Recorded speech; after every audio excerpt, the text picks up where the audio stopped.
حافظ صاحب آپ بھی اس کے اوپر لب کشائی کر دیں سر. یہ قانونی طور پر جتنے بھی کیسز ہیں خان صاحب کے، سائفر کیس ہو گیا، توشہ خانہ ہو گیا، اس میں بھٹو کا راستہ آپ کو نظر آ رہا ہے؟ بھٹو کے راستے کے اوپر چل رہے ہیں خان صاحب قانونی طور پر؟ بسم اللہ الرحمن الرحیم. مولانا صاحب آپ کا بہت شکریہ. جس پورے کانٹیکسٹ کے اندر بات کی ہے، بات تو اس میں سچ ہے، اس چیز کے اندر ہے کہ پاکستان کا پولیٹیکل سسٹم، پاکستان کا گورننس سسٹم، پاکستان کا جسٹس سسٹم جو ہے وہ 1947 سے ہی ڈیٹیریشن ہے، اور آج تک ہم نے 2023 کے اندر اس کو کنٹرول کرنے کی کوشش نہیں کی ہے.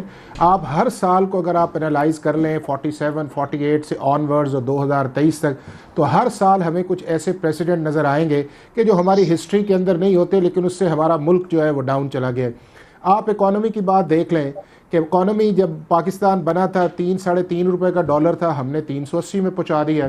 جب پاکستان بنا تھا تو 4-4.5 کروڑ آبادی تھی، ہم نے 25 کروڑ بنا کے تو اپنے ملک کو اس لیول کے اندر لے گئے ہیں کہ ہم اپنے بچوں کو جو ہے وہ ایجوکیشن بھی نہیں دے رہے. 3.5 کروڑ بچہ جو ہے وہ اسکول سے باہر ہے. عدالتوں کا حال یہ ہے، یا جسٹس سسٹم یہ ہے کہ آپ کا ٹرسٹ جو ہے وہ آپ سب کے سامنے، اور ہماری رینکنگ کیا ہے. پچھلے دنوں ٹرانسپیرنسی کی رپورٹ آئی ہے، اس کے اندر آپ نے دیکھا ہے کہ کس طرح ہمارے ملک کے جو کرپشن کا انڈیکس ہے وہ کس طرح ہے. انسٹیٹیوشنل کریڈیبلٹی، جی میں کہہ رہا ہوں پولیس سب سے اوپر اور پھر دوسرے نمبر پر عدالت. دیکھیں نا، چیز یہ ہے کہ وہ دونوں ایسی چیزیں ہیں کہ جس سے آپ کے ملک کے اندر لا، گورننس اور رول آف لا جاتا ہے. تو یہی دو سامنے آئیں گے جن کا انٹریکشن آپ کے ساتھ ہوگا. جب انٹریکشن آپ کے آئے گا، اور انہی دو ایریاز ایسے ہیں جس کو اس ملک کا مافیا جو ایکسپلائٹ کرتا ہے، وہ پولیس کے ساتھ بھی ملتا ہے اور وہ کیسز کو بھی ڈیلے کرتا ہے، اور ڈیلے اس لیول کے اندر کرتا ہے کہ آپ کے ملک کے اندر 20 سال جو ہے وہ کیسوں کا فیصلہ نہیں ہوتا. کرمنل جسٹس سسٹم کے اندر آپ کی کنوکشن نہ ہونے کے برابر ہے. اور وہی بندے جن کو آپ ہتھ کڑیاں لگا کے اگر وہ چلے جائیں، جو ناممکن ہے بعض صورتوں میں پاکستان کے اندر ہے، اگر وہ چلے جائیں تو باہر وہ نعرے مارتے آتے ہیں کہ لو جی ہم بری ہو گئے ہیں، بڑے باعزت تھے اس چیز کے اندر. یہ وہ ساری چیزیں ہیں جس کی رسپانسبلٹی جو ہے وہ کسی نہ کسی پہ عائد ہونی چاہیے، اور وہ عائد ان لوگوں پہ ہوتی ہے جو پاکستان کی 5-7% اشرافیہ ہے، یا پاکستان کے یہ بڑے ادارے ہیں جو اس ملک کو 76 ایئر سے کنٹرول کر رہے ہیں، چلا رہے ہیں. یہ ان کی رسپانسبلٹی ہے. اب ان کا شفٹ اگر آپ عوام کی طرف ڈال دیں تو یہ عوام کے ساتھ بہت بڑی زیادتی ہے.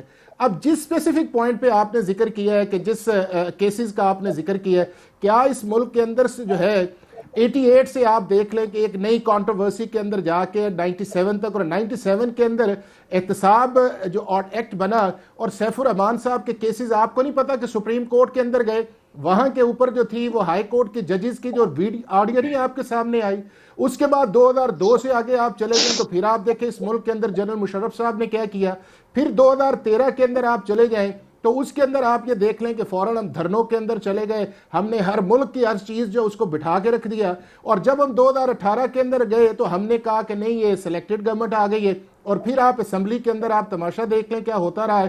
اور اب جب وہ واپس آئے ہیں ووٹ آف نو کانفیڈنس کے ذریعے، تو ہم نے کہا ہے کہ جی یہ امپورٹڈ گورنمنٹ آ گئی.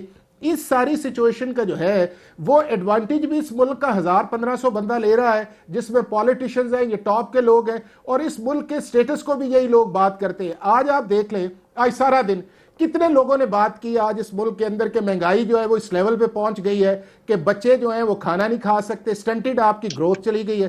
کتنے لوگوں نے آج اس پہ بات کی ہے کہ آج پاکستان کی عدالتوں کے اندر اتنے % کیسز جو ہیں بغیر انصاف کی ایڈجرن ہوئے ہیں. کتنے بندوں نے بات کی ہے کہ آج پاکستان کے اندر پولیس والوں کو اتنے پیسوں کی رشوت دی گئی ہے. کتنوں نے آج بات کی ہے کہ اس ملک کے اندر ملاوٹ کس حد تک چلی گئی ہے. کتنے لوگوں نے اس ملک کے اندر بات کی ہے کہ اس ملک کے بچے کو ایجوکیشن دینی چاہیے. یہ وہ ساری ایشو ہیں جو اس کے نہیں ہیں، اور ہم ہاچ پاچ کے اندر لگے ہوئے ہیں، پاور پالیٹکس کے اندر لگے ہوئے ہیں. ہم یہ چاہتے ہیں کہ اگر ہم اقتدار کے اندر آئیں یا ہمیں لے کے آیا جائے تو یہ سارا سسٹم بھی ٹھیک ہے، یہ اسٹیبلشمنٹ بھی ٹھیک ہے، یہ جوڈیشری بھی ٹھیک ہے، اور اس ملک کے اندر جو دوسرے ادارے ہیں وہ بھی سارے ٹھیک ہے. اور اگر ہم پاور کے اندر نہیں آئیں تو پھر اسٹیبلشمنٹ بھی بری ہے، جوڈیشری بھی بری ہے، اور دوسرے ادارے بھی برے ہیں. اور یہ سارا کچھ جو نیکسس ہے جو 76 سال سے اس ملک کے اندر چل رہا ہے، اس کا رزلٹ اب یہ نکلے کہ آج آپ چلے جائیں گلی کے اندر یا کسی محلے کے اندر یا روڈ کے اوپر، پاکستان کے کسی عام آدمی سے پوچھیں کہ کیا آپ کو اس ڈیموکریسی پہ اعتبار ہے؟ کیا آپ کو اس پارلیمنٹ سے اعتبار ہے؟ کیا آپ اس کو جوڈیشل سسٹم میں اعتبار ہے؟ کیا آپ کو اس ملک کا جو ڈی سی کام کر رہا ہے اس پہ اعتبار ہے؟ کیا اس ملک کا ایس پی جو کام کر رہا ہے اس پہ اعتبار ہے؟ کیا اس ملک کے اندر آپ ہاسپٹل جائیں تو آپ کو پتہ ہے دوائی ملے گی؟ آپ اس ملک کے اندر جو نادرا، سوئی گیس، بجلی کس کے چلے جائے؟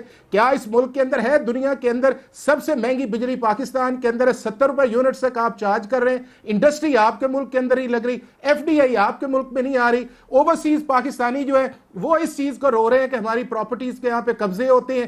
101 کروڑ 20 لاکھ کے قریب پاکستانی ہیں جو اس ملک کے اندر جو ہے 30 ارب ڈالر قریب ریمیٹنسز دیتے ہیں، آپ کے ملک کے اندر 1 ارب ڈالر جو ہے وہ انویسٹمنٹ نہیں کرتے۔ کیا وہ چیزیں، ہم ان چیزوں کو غور کر رہے ہیں؟ کیوں ہمارا ایجوکیشن کا انڈیکس اتنا جا رہا ہے؟ کیوں ہمارے ملک کے اندر ایک عام آدمی، اس ملک کا جو نوجوان ہے جس تک مستقبل ہے، کیوں وہ ڈس اپوائنٹڈ اس سسٹم کے اندر سے ہوا ہے؟ یہ وہ سارے ایشوز ہیں جس سے ہماری اشرافیہ اور ہمارے یہ جو سارے بڑے لوگ ہیں وہ اس سسٹم سے علیحدہ ہوئے ہیں، ٹھیک ہے، اور اپنے وہ سارے نعرے مارتے ہیں۔ اب آج جی فرمائیے۔ اچھا، اب یہ ہے کہ جس کی طرف آپ نے اشارہ کیا، جن کیسز کا، یا آپ نے دیکھا میں اس کی طرف دوبارہ آتا ہوں، ذرا یہ